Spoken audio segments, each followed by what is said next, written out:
But there was this other thing I knew was there was this powerlessness factor, this thing that was just always coming in like a bull in a china shop and disrupting my whole life. And I didn't know what it was.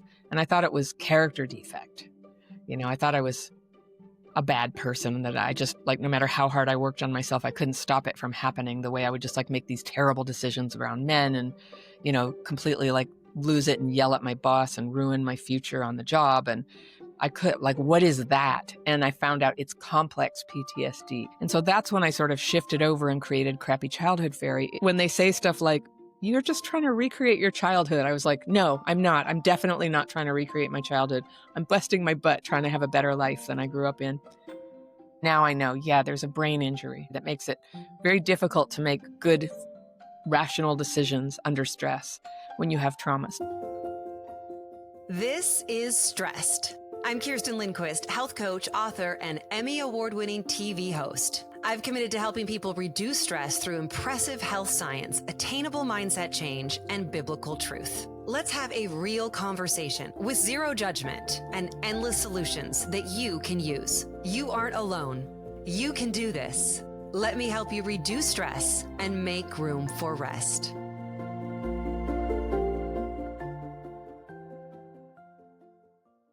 Have you ever heard people say, well, it's a result of childhood trauma? I think it's something that we talk about quite frequently. I know I do, even in health coaching, trying to get to the soul work before you can get to the body work. Things aren't going to work in your body. You're going to be holding on to chronic disease and that addiction to sugar if you haven't dealt with maybe the trauma that you went through as a child, as a young adult, or even just very recently. We're going to talk all about that with Anna Runkle. She's spent the past 30 years helping people heal from the effects of childhood trauma and create lives that are happier and freer and more connected, because that's a deep piece that we're going to talk about. It is the isolation and loneliness that comes with having experienced childhood trauma. She supports thousands of people through what she went through. Her work reveals how this deep sense of disconnection from others is one of the most common and overlooked symptoms of childhood trauma. And even those with quote unquote normal upbringings often struggle with connection, leading to isolation and loneliness. Her upcoming book is Connectability, and she offers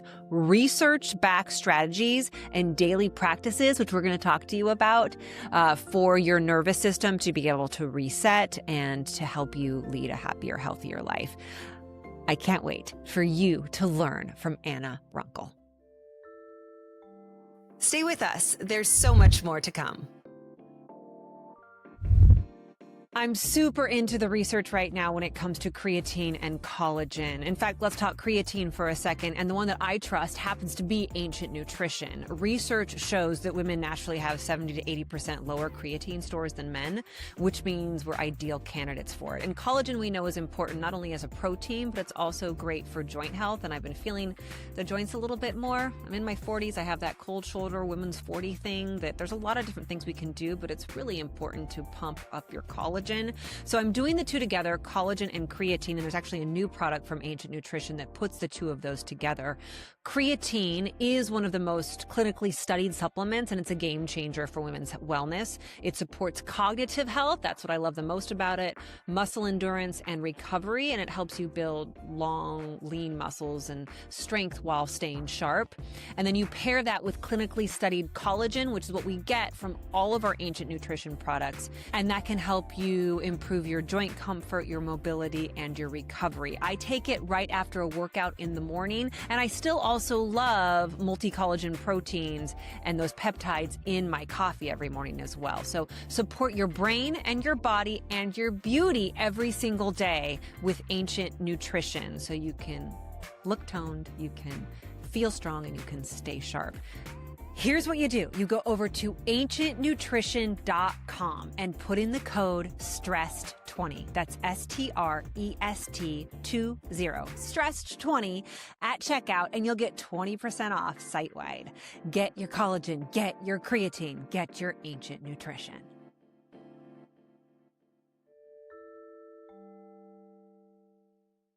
All right, let's Very- start, Anna, with what is the whole childhood trauma is something that I feel like I'm talking all the time to people about, especially as a health coach. What is the role that plays in kind of the disconnection we have in society these days? Well, I don't know if I can speak for the whole society, but I do know from my work as a YouTuber, getting thousands and thousands of letters and comments and emails from people, that there's this unexpected common trauma symptom that I don't think gets talked about enough. And it's this feeling of being disconnected from people. So people who were abused or neglected as kids, we know about certain symptoms that are common for them. People have known for a long time there's more depression, more anxiety. Then the ACE study came out in the 90s, and we saw, oh, but there's also more chronic disease and endocrine disruption and autoimmune disorders.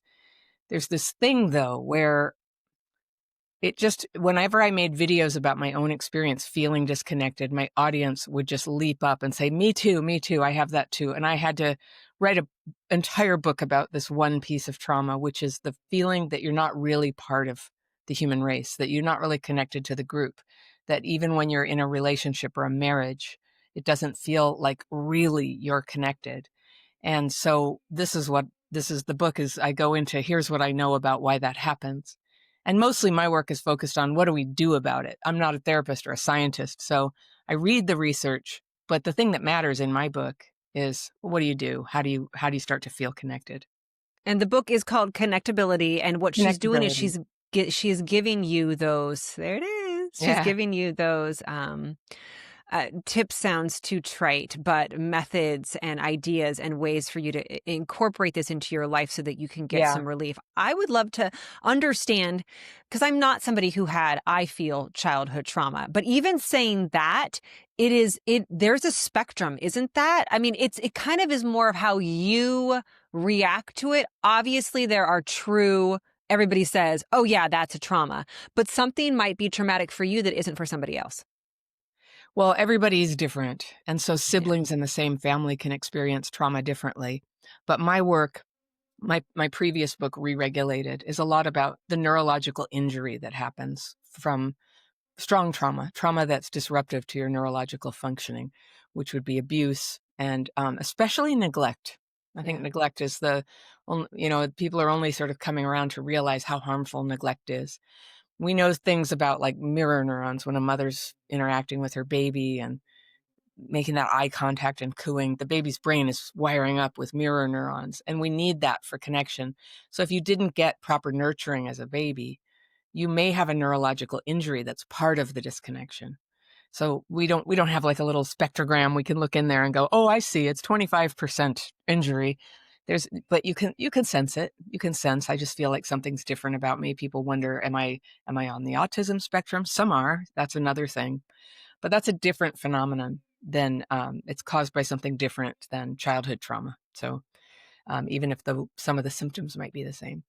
So if you are, and let's say, because this podcast, I speak a lot to women 35, 40 plus.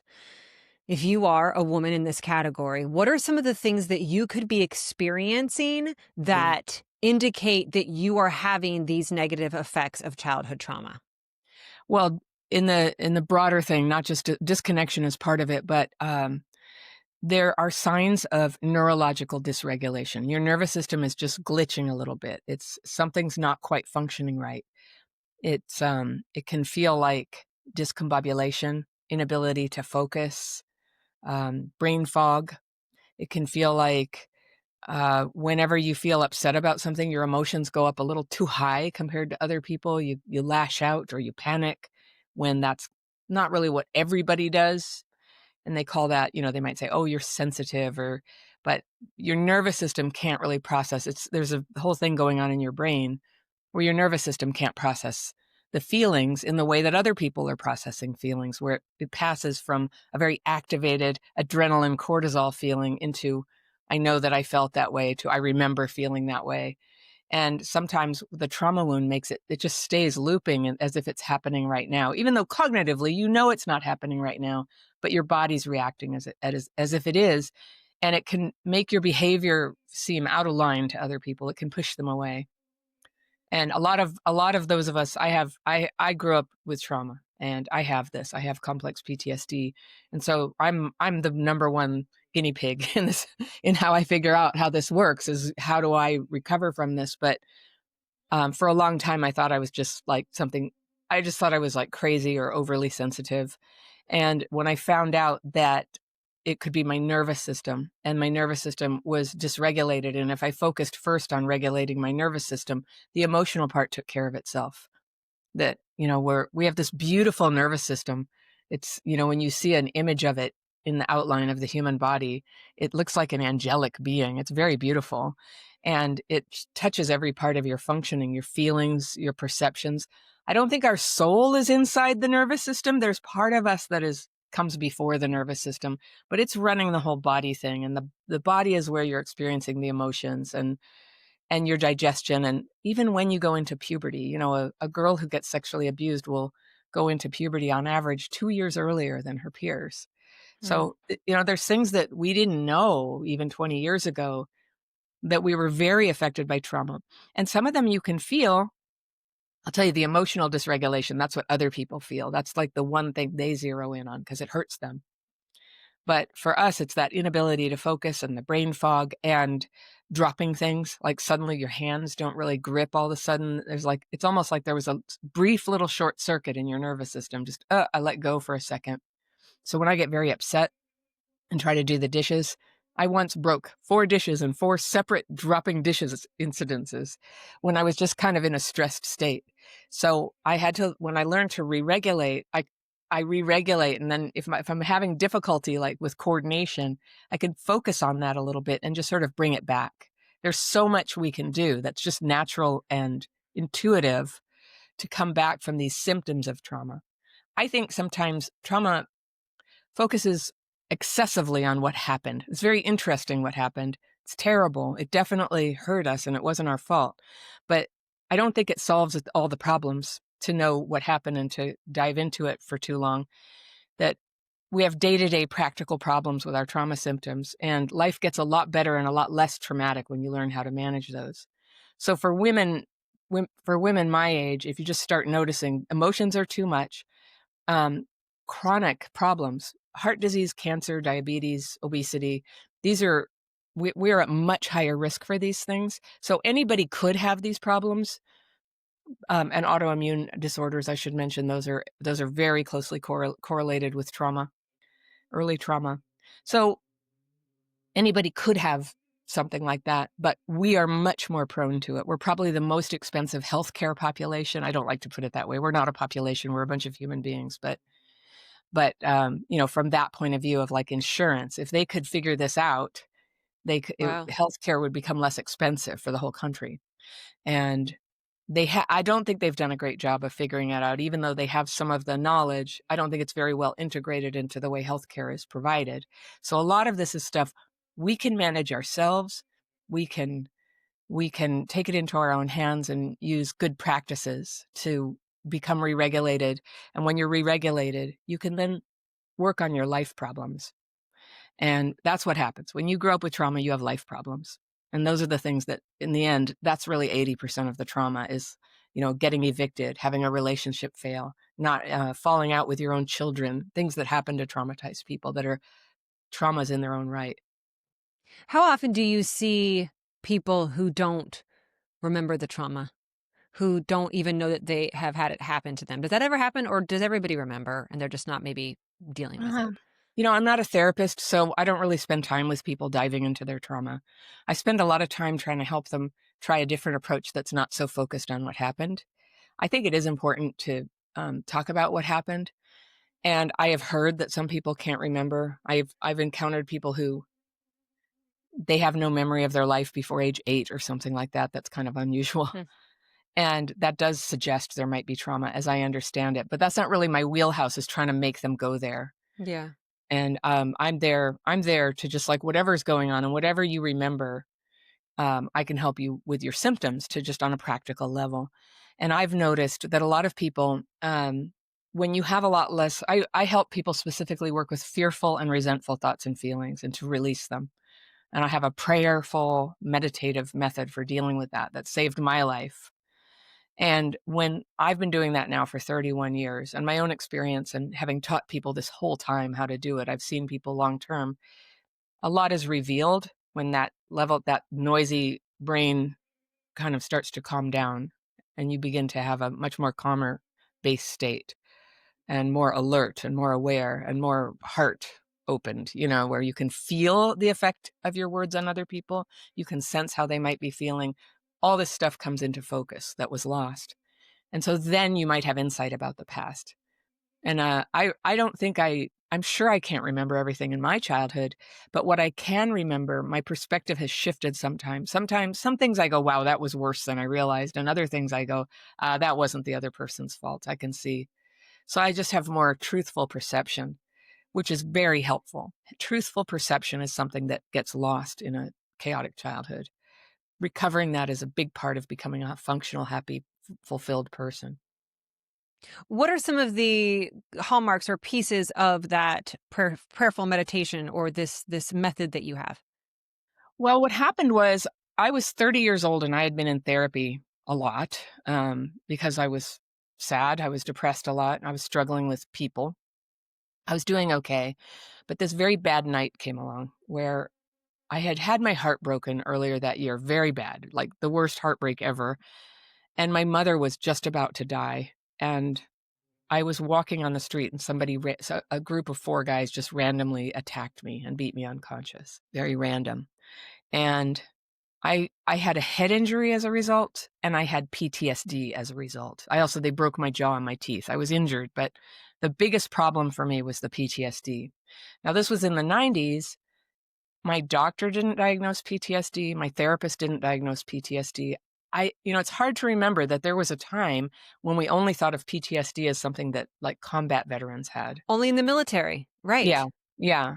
So they kept saying, well, look, you weren't raped. So what's the problem? Oh my The goodness. therapist didn't say that, but the doctor did. Like, I don't understand why you're still freaking out. This will heal, your brain is not bleeding. And they were just measuring it in terms of, we were looking at the CAT scan, you're fine. And I wasn't fine.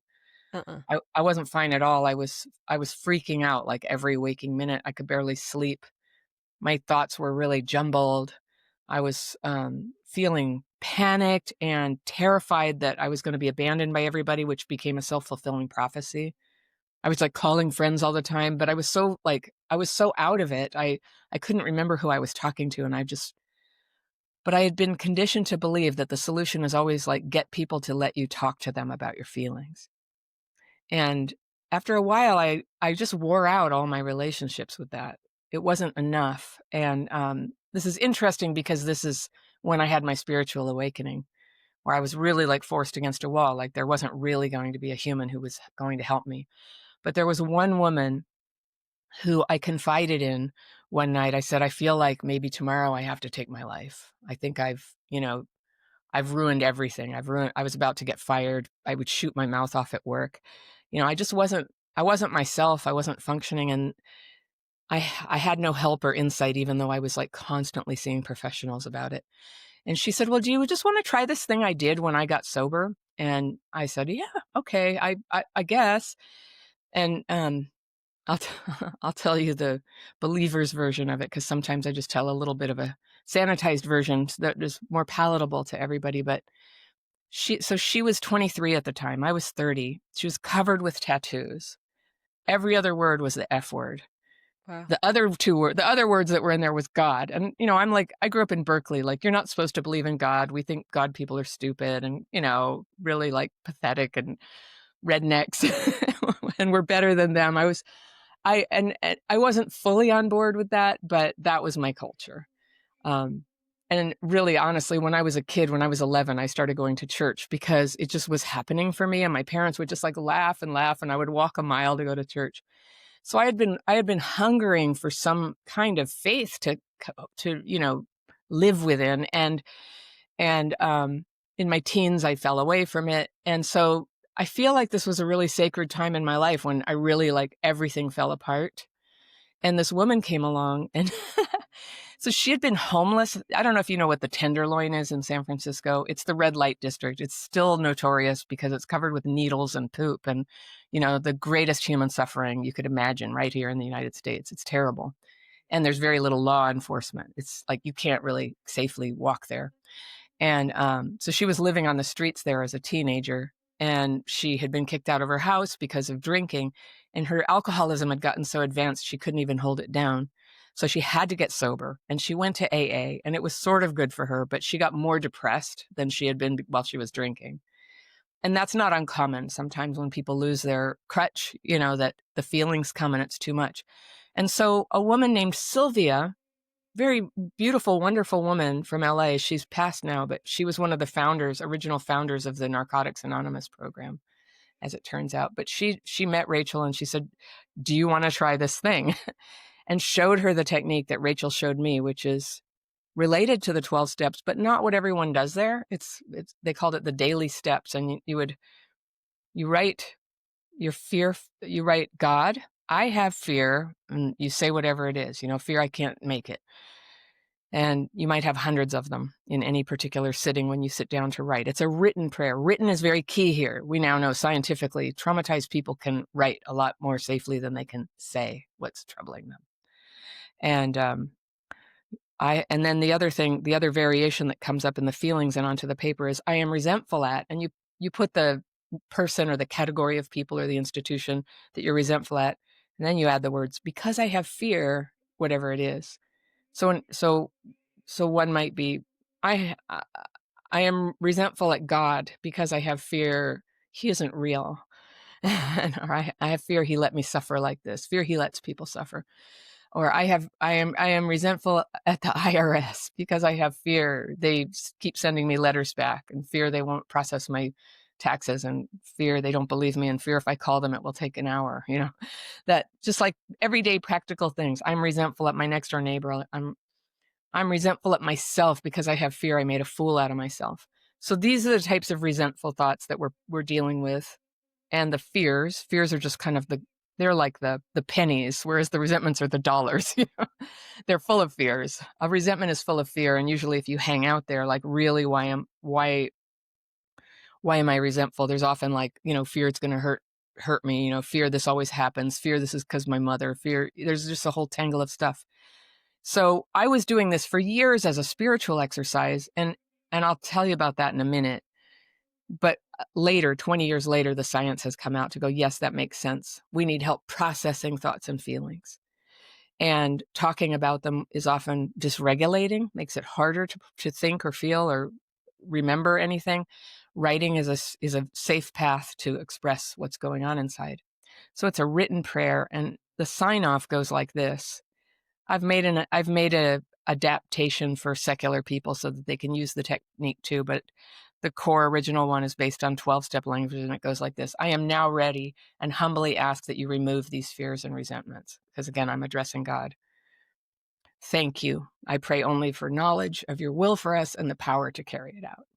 It's like this very pure prayer. Just take all this trouble, do with it what you will, but show me how you want me to be right now. And then give me the power to be that. Those are two separate things that I learned over the years. They're two separate things. When you know what you're supposed to do, and then when you have the power to do it.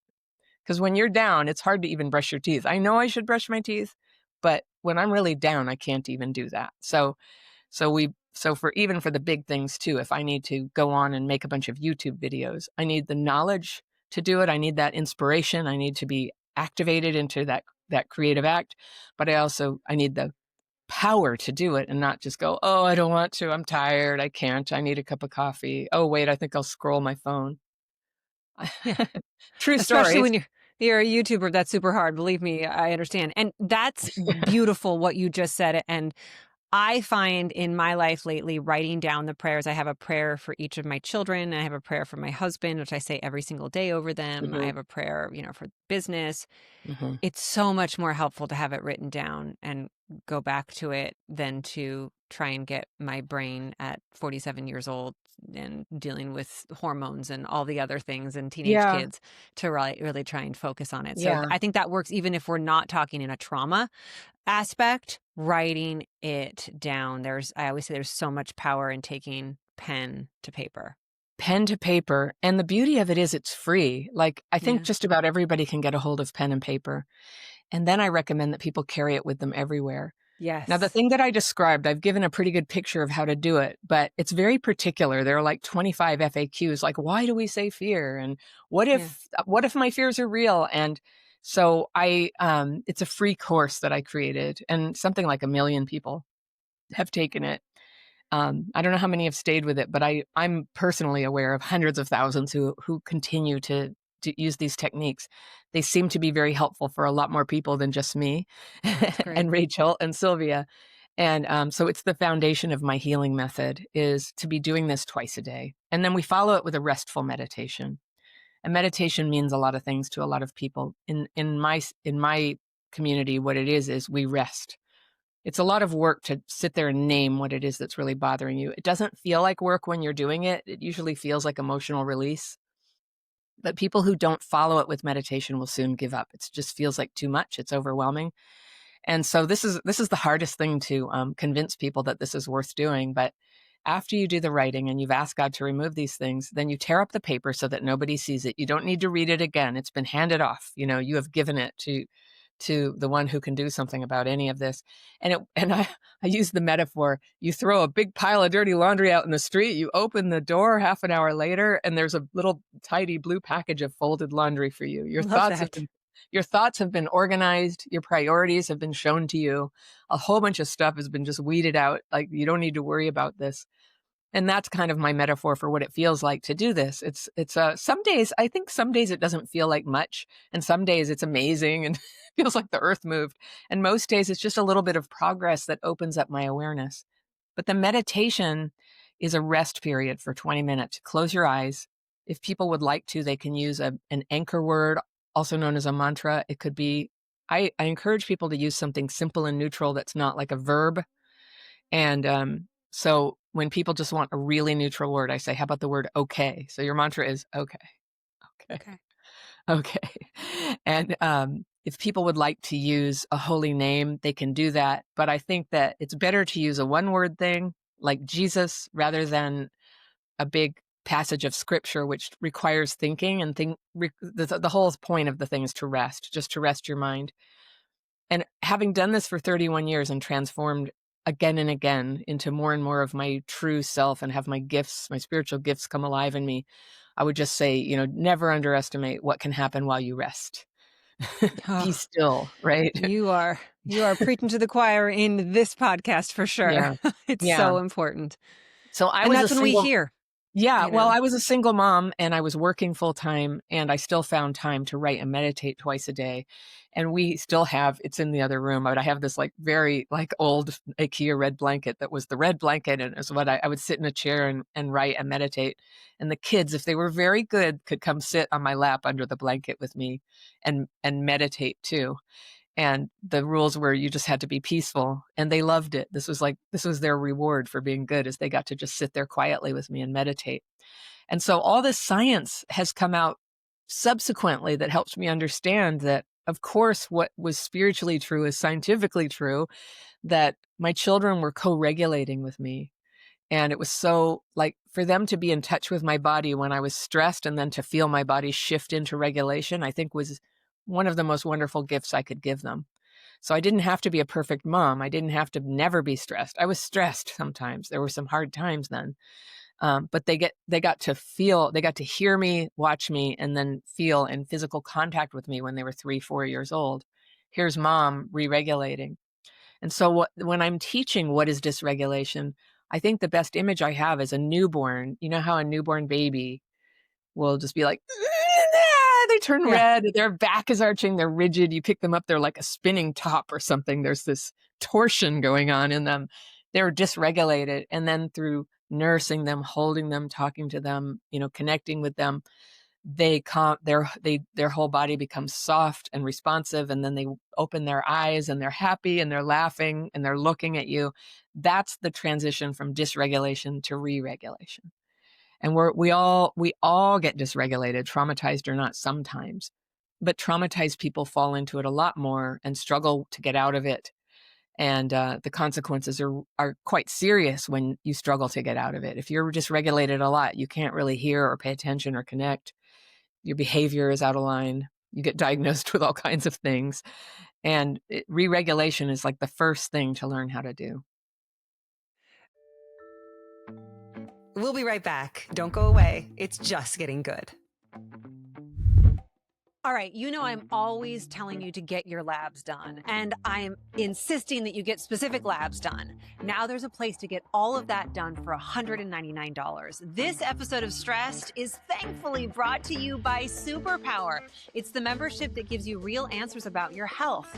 What you get with Superpower is 100+ lab tests every single year, and they check everything from heart health to hormones to inflammation, and it's just for $199. No fighting with your doctor, no fighting with insurance. It's a 15-minute lab visit. The labs are everywhere around the US. You get your results in about 5 days. And here's the biggest piece that I love is that you also get a dashboard that gives you ideas and recommendations based on your lab work for your diet, for your lifestyle, which supplements you should take, even prescriptions. Here's the absolute best part. 63% of members discover early risk factors for diabetes. 44% uncover elevated heart disease risk. And 70% slow their pace of aging. Superpower is giving you superpower. It's lab data for real life changes.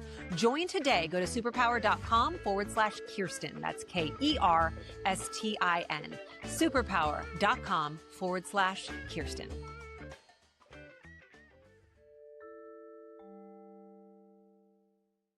I want to go back to you speaking about power and, I don't remember the exact words, but, give me the power to be able to do this, or when you know what you need to do, but you're not doing it. And that power we talk a lot about is God can do it through you. And so what you're doing in this is you're inviting him in to be the Yes. power in you to get it done. Yes. All the time I hear from people, I know what I'm supposed to be doing, or I know I need to get sober, or I know I need to stop eating sugar, or I know I need to move, or I need to do my work, or I need to have this conversation, but I just can't do it. I just won't do it. You're right. You might not be strong enough, but when you invite the Lord in to be the power in you to do it, it can be done.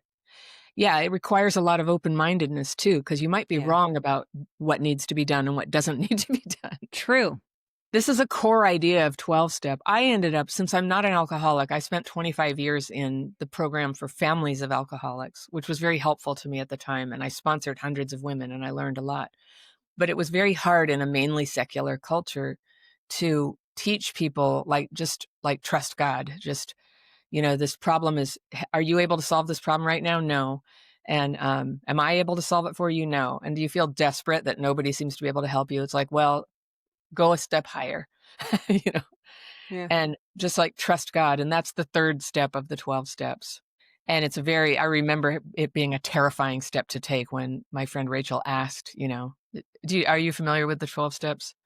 Admitted we were powerless, came to believe a power greater than ourselves. I was going to say, I have spent the last 3 years in Al-Anon as well. So, cool. I am a huge proponent and fan. I think that what I get the most from people who are family members of an addict is that, why do I have to go do something when they're the ones who have the problem? And what I always say is, you imagine if you were in war and somebody exploded next to you and you got the shrapnel. Yeah, that wasn't your fault, but you still have to go get help to heal, and that's kind of what it is. Somebody is exploding next to you and you're the fallout. So you need to go work on you. Yeah. Yeah. Well, it was in 2014 that the book, The Body Keeps the Score, came out. And I read it as soon as it came out because I was engaged at the time and I'd had an emotional explosion that made my husband step back and not be sure that we should get married. And I got very, very serious. And I went on Amazon and I bought this book that ended up being very life-changing for me. I didn't agree with all of it, but it had the name complex PTSD. It's a thing. It's not just a bunch of feelings, and it's not about my mom's drinking. I didn't even tell you. I grew up in a commune. Everybody was a drug addict and alcoholic. Wow. It was all that stuff. Say no more, right? You have the picture. So I was very neglected, and there was a lot of crazy stuff going on in the house and violence and things. But it wasn't the focus when I was in Al-Anon. It was so much admitted I was powerless over her drinking or over alcohol. But there was this other thing I knew was there was this powerlessness factor, this thing that was just always coming in like a bull in a china shop and disrupting my whole life. And I didn't know what it was. And I thought it was character defect. I thought I was a bad person, that I just, like, no matter how hard I worked on myself, I couldn't stop it from happening, the way I would just like make these terrible decisions around men and, completely like lose it and yell at my boss and ruin my future on the job. And I could, like, what is that? And I found out it's complex PTSD. It's a totally normal symptom of what it is.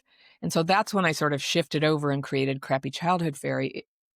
In Al-Anon, that was technically an outside issue. And I wanted to talk about this book that I read. And so I started having meetings in my living room for just like, I'm like, I read this book. I suggest you read it. Anybody who's interested. It's called Complex PTSD. Talk to me after the meeting. I told everybody to come to my house. And then my house ended up just like full of people. And I learned a lot about the value of the traditions that give structure to 12-step meetings. Mm-hmm. When everybody was just talking about their trauma, it was like a terrible place to be. Everybody was crying, and then they were like, "You're invalidating me." And it was just like this big like argument going on. So I decided to write a blog that turned into a YouTube channel. And I started offering Zoom meetings where I would teach people the writing and meditation techniques and talk to them. But I decided I'm going to be the boss of it for now. I'm the boss of it. I set the rules. You can't, no fighting, no commenting on other people. And I was asking people, please don't share about your traumatic stories here. They're very triggering for everybody. And let's just focus on the technique and learn about that. And it ended up being just like a brilliant foundation to what has turned into a worldwide community of 1 million people or more who we get together on Zoom. They lead their own calls. A lot of therapists refer their clients to me for this. And I do workshops. I've written books. It's just like this whole thing. It's made an impact. It's now been adopted by the Royal College of Psychiatry as part of their trauma-informed care training for all the clinicians in UK and Australia and New Zealand, to try to understand this is what it's like to have it. This is really what it's like, and why we don't respond to, why don't you just date nice men, or all these like great ideas that you don't have the cognition because you're too dysregulated to make the right decisions in the critical moments when you walk into something that's going to be a disaster. And so I've always been an iconoclast. When they say stuff like, "You're just trying to recreate your childhood," I was like, no, I'm not. I'm definitely not trying to recreate my childhood. I'm busting my butt trying to have a better life than I grew up in. Yeah. And I stood by it. And now I know, there's a brain injury. There's a brain and nervous system injury that makes it very difficult to make good, rational decisions under stress when you have trauma. So it needs to be a daily practice. And that's what I call the system, the daily practice. To keep re-regulating, keep opening up. Now what? Now who am I to be? What's the right action today? What is kind of in the moment something that you can do to re-regulate? Do you have techniques that are quick? Yes. You're in this, here's what you do. Yes. There are emergency measures to re-regulate. And so one of them is the first thing you do is you go, "I'm getting dysregulated right now." You say it to yourself. And go back real quick. What is that? Like, what could be happening that you need this?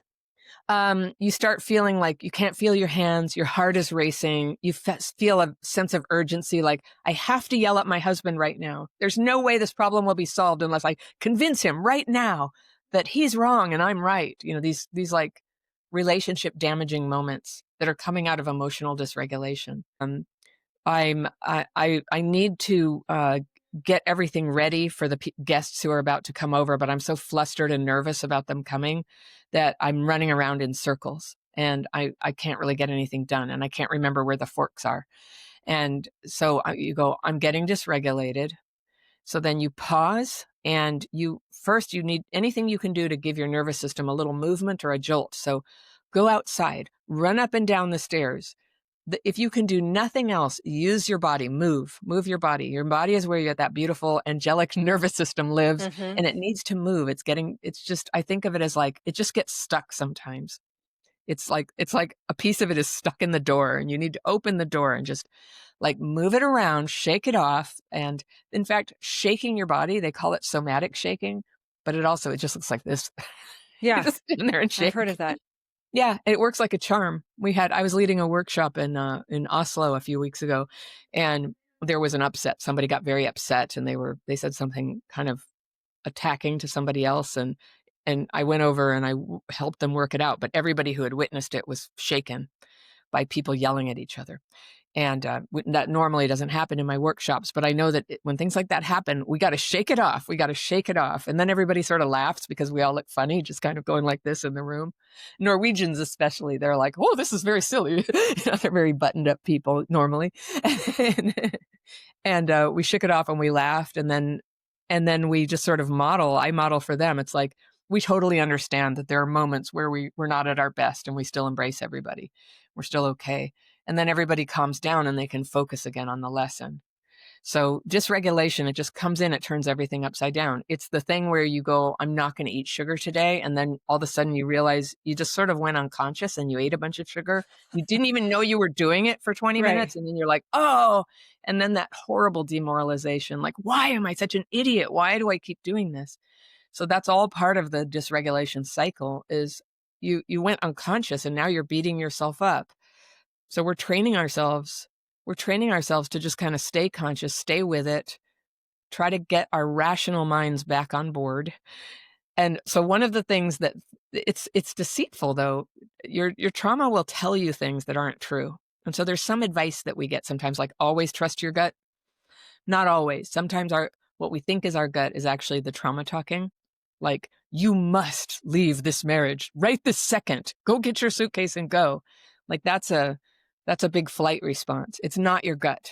It's an old trauma reaction. It's probably not the best way to handle the situation. If you did need to leave, it could be done in a calm and, thoughtful and way. Now, I'll just set aside, if somebody is in physical danger, they're being abused. Yes, Absolutely. just get out of there. Do what you have to do.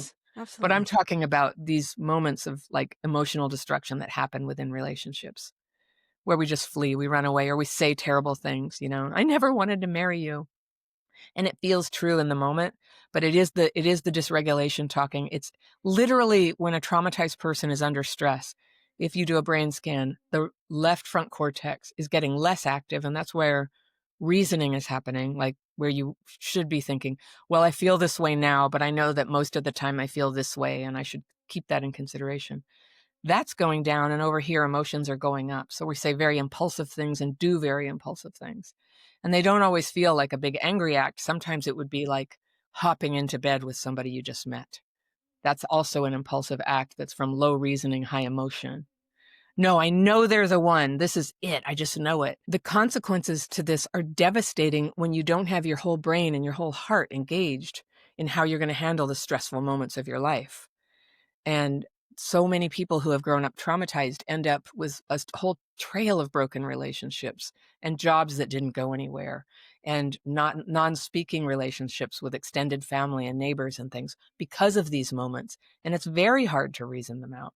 And there's so many voices in the culture that will be there to help you not look at what's really going on.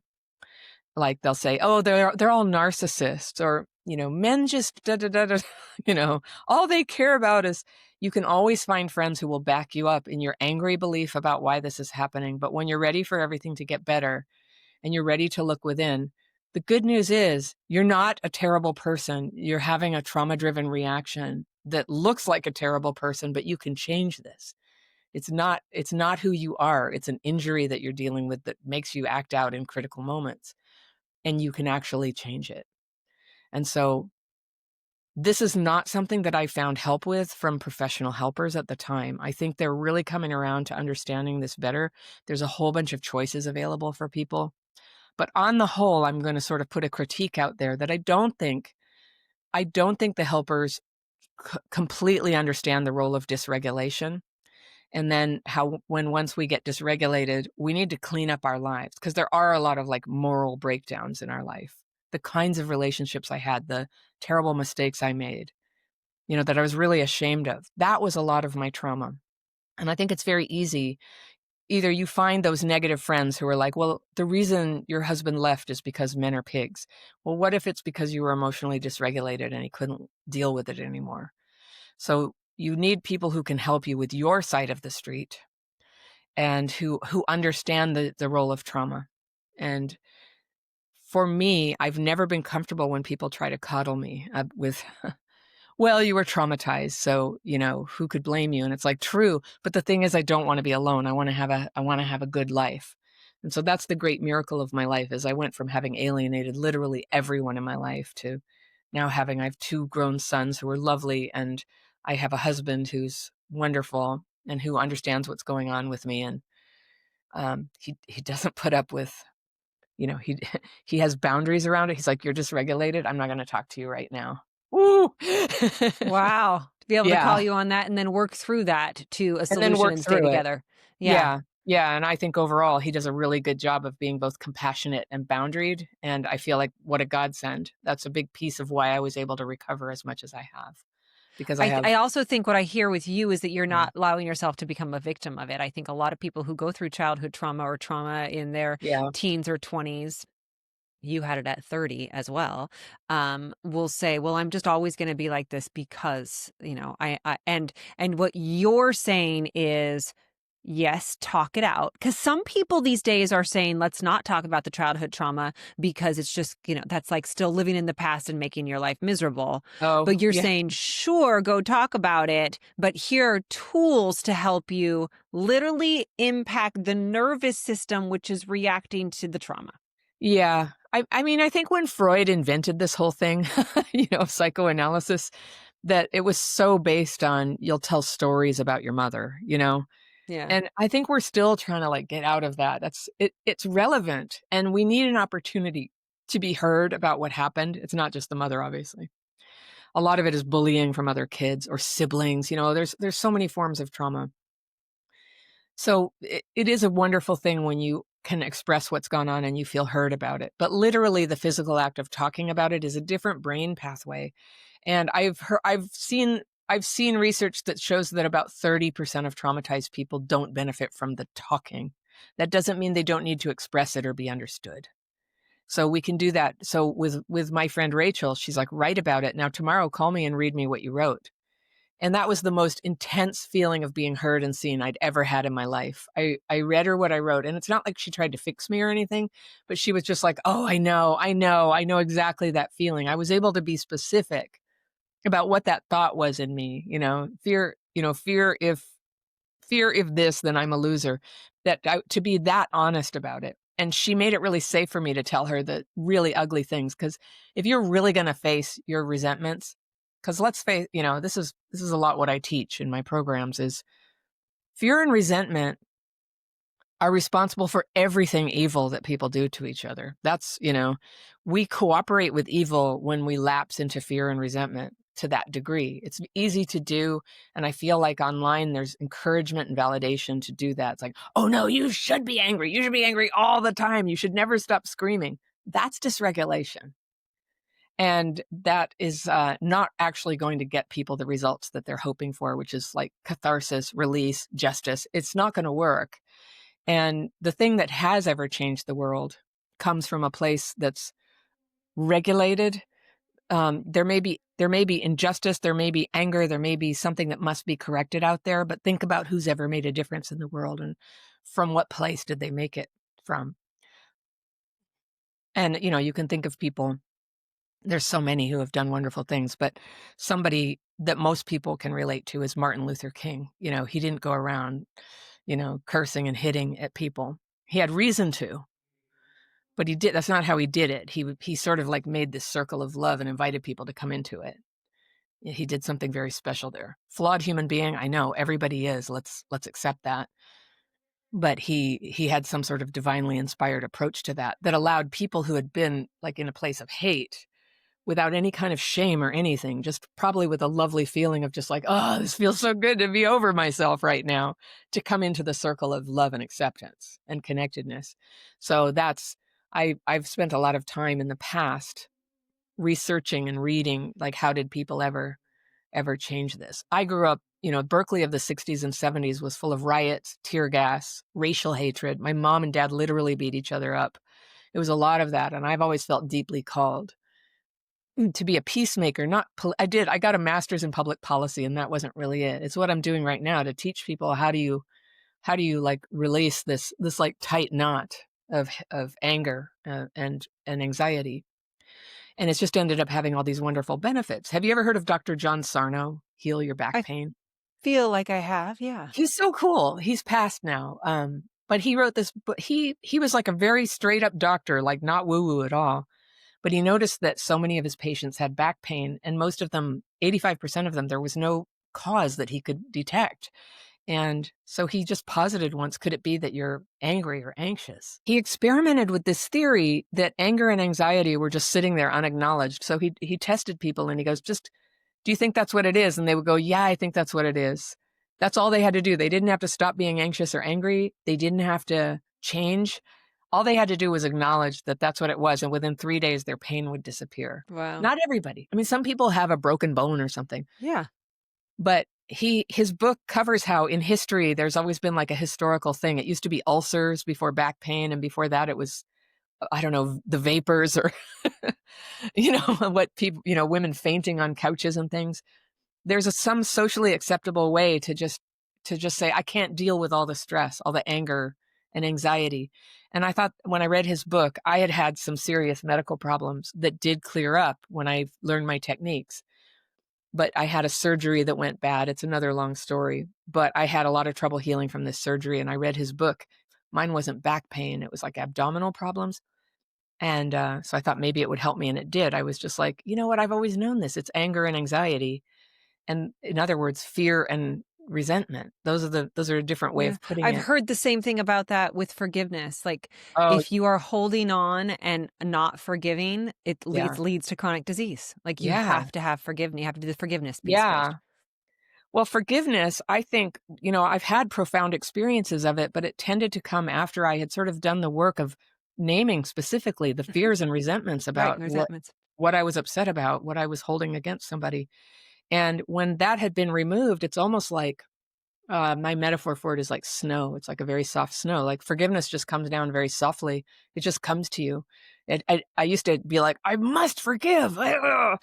Maybe that's better than nothing. But when I had really just named and asked God to take the fears and resentments, the forgiveness would come eventually in the most gentle way without any effort at all. And that was a really lovely experience. And I want to say that not all of our anger has to be gotten rid of, but we put all angry thoughts and all anxious thoughts on paper, sort of trusting God, like sort it out for me. Because some things are like, no, you need to fight back on this. Sometimes the right answer, I don't know if you can see it behind me on the shelf there. I have an icon of Saint Dymphna up by the plant there.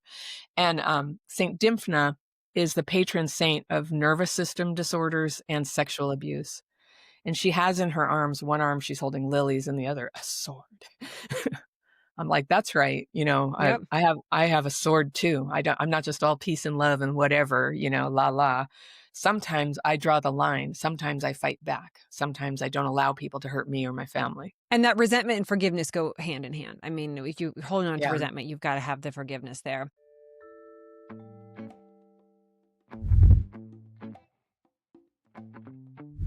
On StRest, we talk a lot about supporting the systems in your life that hold you up, your habits, your routines, sleep, but that also includes your feet. Remember that song we used to sing, knee bone connected to the hip bone? That's not right, but you know where I'm going with this, right? It's all connected and it starts with your feet. And if you're like me, you probably sacrificed comfort to style more times than you can count. I was able to join Revitalign when I worked at QVC to create really, really great shoes, flip-flops, sandals for you for many years. And now they are a sponsor of StRest. I love this brand. My entire family wears them. It's all about aligning your body from the ground up, literally, but also doing it with super cute styles. I wear them around the house, on long days of filming, even traveling, of course, down at the beach. And the difference is my body feels better at the end of the day. And that's what I want for you as well. Going into a new season, make sure you get yourself new, good shoes. And we have a discount for you. Visit wacoshoecompany.com. That's WACO shoecompany.com and enter the code Kerstin, KERSTIN 20 for 20% off everything from really cute wedges to boots to sneakers. Get out there and get your sneakers. That's Waco Shoe Company, WACO shoecompany.com, and put in the code Kerstin20, KERSTIN 20. So you get 20% off and support yourself from the ground up. Last thing I kind of want to talk about before I ask you the final question I ask everybody on this podcast is, what role is isolation and loneliness play in this?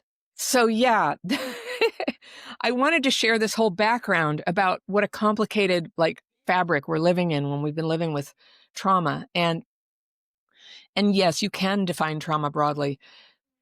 My first book was about dysregulation, disconnection, and self-defeating behavior. My second book takes a deep dive into disconnection. And connectability, the subtitle is Heal the Hidden Ways You Isolate, Find Your People, and Feel at Last Like You Belong. And in my work, this was the aha thing that I had. Like, virtually everyone who had trauma as a kid seems to feel disconnected. And while some people successfully go fake it out there, there's a feeling of like, I'm not really connecting with people. So there is a whole set of people who they cannot deal with people right now. They've been so traumatized. Their closest, friend might have to be a dog right now, and books. And that's where they are right now. And they don't want to deal with people. Some people deal with people a little bit, but angrily. But a lot of us who are traumatized, you might have a marriage, you might have kids, you might participate in things kind of, but in a weird way, you're holding everybody at arm's length. You never really commit. You never really are present with any of it. You make excuses. You look at your phone when you're sitting down with people and they are sort of needing you to be present, or you're always complaining. I say you, but this is one of my core ones. I'm so busy. I'm so tired. How can I be expected to be present for everybody? And in my case, I'm my own boss. So, interesting. If I'm busy and tired, maybe I have to have a word with the boss, Right. about how much time I'm allotting to things. And so it's a setting. It's like a decision that I've made to hold myself back.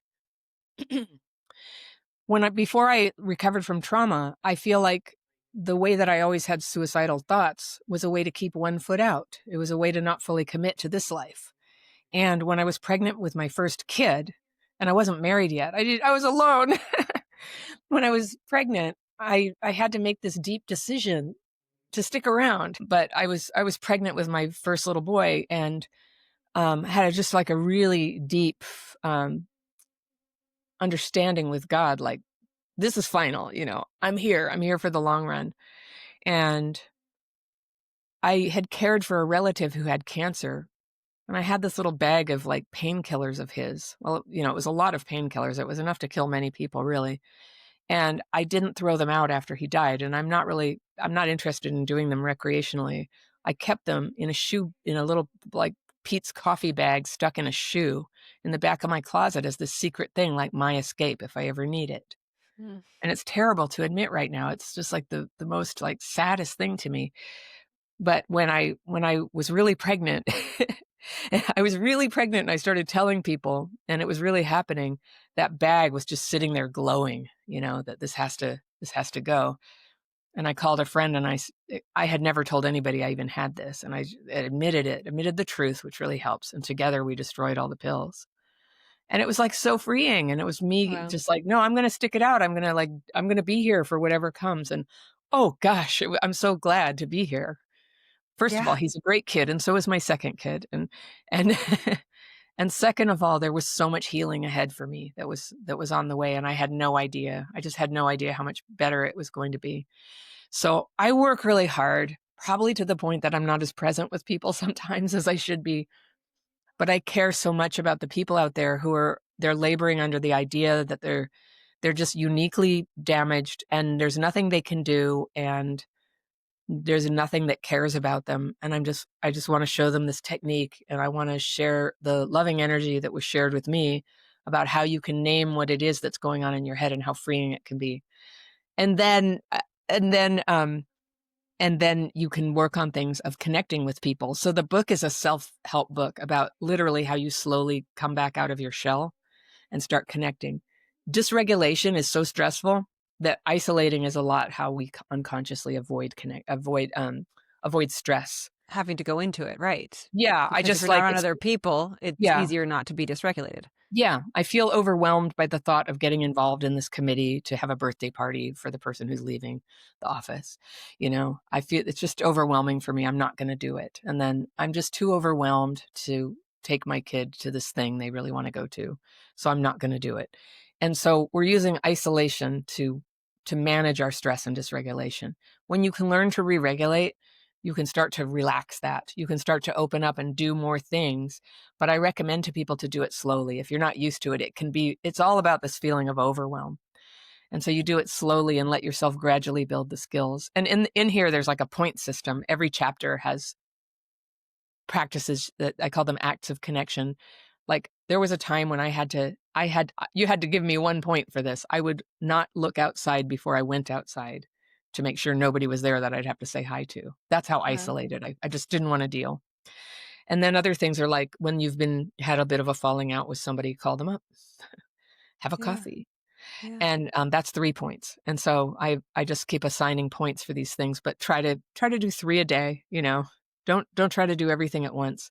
And then I help people tackle a lot of the inner obstacles that make it so hard to connect with people, which is our natural tendency to be avoidant, not having boundaries, a propensity to bring in troubled and mean people into our life and keep them there. They take up all the social space, these people that we don't actually trust or like, who don't treat us well. And starting to switch back on our perception about what's really happening. So a lot of this takes practice, and it takes tools. So I teach the daily practice as my recommended tool, but people can use other tools. And then it takes community. You have to have people who get it, who are walking the path too, who you can say, okay, I have a dilemma. I feel like I have to text this man, but I think maybe I've done it too many times. What do you think, friends? And they can help you decide what would be a good way forward. I And love so much of this because even if it's not you, you might be having a moment where you're thinking, "Wow, this friend or family member, this is why they're like how they are. They had a childhood trauma and now they're pulling away. They're isolating or they have a hard time and it yeah, probably is because they're dealing with dysregulation all the time. So it can help you look at other people it differently as can. well. It can. And then that said, like dysregulation is probably why physically abusive people snap and become physically abusive. So it's not, Mhm.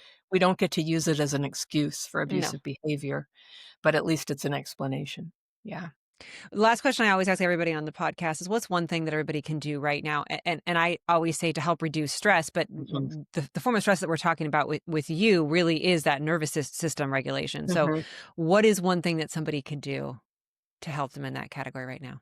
So for helping with dysregulation, I told you 2 of the emergency measures, which is move and just say to yourself, I'm getting dysregulated. You can also give your body a little bit of a jolt with like a wedge of lemon, just like tasting the lemon juice, putting your hands in cold water, washing Cold your hands water. in warm water. You're Yeah. just talking to your nervous system. It's like, feel this, taste this. And you can shake it off. You can pound your feet. Now, it turns out that a lot of what we're struggling with is a left brain, right brain coordination. They're not talking to each other. The glitch is happening there, it seems. And so you hit your left foot on the ground, say left, and then right, right, left, right. Even that can be powerful. You remember the hokey pokey? Yeah. Turns out very re-regulating when we do things moving our body, talking about left and right, listening to somebody call out instructions, and then doing these movements together with other people. That's like 4 ways you can re-regulate all at once. And then you start Fantastic. going, oh, so like when soldiers march and say left, left, left, right, left, they're re-regulating. Yeah. And I can't imagine why they might need to, right? They need If to. And anybody, I know. when we sing together, when we dance, and especially if like everybody's doing like the Macarena or something, that's very re-regulating. We're all doing the same thing. And it's so lighthearted. Like re-regulating can be lighthearted, and because it's pleasurable, it's nice to get re-regulated. But when you're doing it by yourself, you can just do things. You can take a cold shower if it's an emergency. You can here's a little EMDR technique you can do to yourself. EMDR is eye movement desensitization and reprocessing. Maybe you're familiar with it. Mhm. And I saw this on Instagram and I instantly adopted it for myself. but you close your eyes and you picture a figure or an infinity symbol, like a sideways 8, and you just Yes. let your eyes travel around the 8 with them closed, but I'm going to keep them open so you can see what I'm doing. And you picture like there's a little light like traveling around that shape. And when you begin to do it, you can bring to mind something that's stressing you. And then you keep doing that. You keep doing that. And then you do that for maybe a minute or two. And then you stop and go, now how's that stressful feeling? I like to give scores. So if you start by saying, I'm really stressed about this upcoming meeting, I'm at about 7. And then you just like follow the figure 8 with your eyes closed for a minute or two. And then you say, now where am I? It's like magic. It calms you I love down. it. I have to Yeah. use that one. That's great. Yeah. I like simple and free. I do too. The name of the book is Connectability. It's out Connectability. It's out October 7th. Pick Yeah. it up. This is just kind of the tip of the iceberg from what you'll learn in the book. Anna, where can people find you? I'm at Crappy Childhood Fairy. That's the name of my YouTube channel. That's usually where people go first. There's also a website where you can find all the courses and webinars and materials that you can get from me, both free and paid. And I'm on Instagram, but really, I just do that because authors have to. Because they tell you to, because our publishers tell us to. I know what that's, yeah. I feel, hi, it's me. I have a book. But listen, YouTube is the place YouTuber. these days. I'm most active on YouTube as well at Kerstin Lindquist. I think it's a great place. So bravo. YouTube. I love YouTube. Yeah. Get the book, Connectability. We are so thrilled to have learned from you everything that you've been through. It is heartbreaking, but you've definitely used it for good. Thank you. So God Thank bless you you and so much. all you've been through. Thank you for being here, Anna. Coming up on the next episode of StRest, I started HRT. This is the first time that I'm talking about it publicly, and I want to tell you my heart behind it. I want to tell you the conversations that I've had with the Lord about my body, the things that I'm the most worried about when it comes to aging, why I haven't really talked about it, at least in my own story up until now, and really how I managed to find the Goldilocks doctor that, yes, takes insurance to help me on my own HRT path. So it's a very personal solo episode of StRest that's coming up next. If you're enjoying the show, don't forget to subscribe and leave a review on your favorite podcast platform. Your reviews help others find the podcast and join our community. Follow me on social media at Kerstin.Lindquist for daily tips and inspiration. And visit my website at www.Kerstin-Lindquist.com to sign up for our newsletter and receive exclusive content. The information provided in this podcast is for informational and educational purposes only and should not be considered a substitute for professional medical advice, diagnosis, or treatment. Always seek the advice of your physician or other qualified health provider with any questions that you may have regarding a medical condition. The host of this podcast is a certified health coach and medical researcher, not a licensed medical professional, and the content shared does not constitute medical advice. While we strive to provide accurate and up-to-date information, we encourage you to do your own research and consult with your healthcare provider before making any changes to your healthcare treatment plans. Thank you for joining me on this journey to reduce stress and make room for rest. Remember, you're not alone. Keep coming back, share your story, ask for help, and give yourself grace.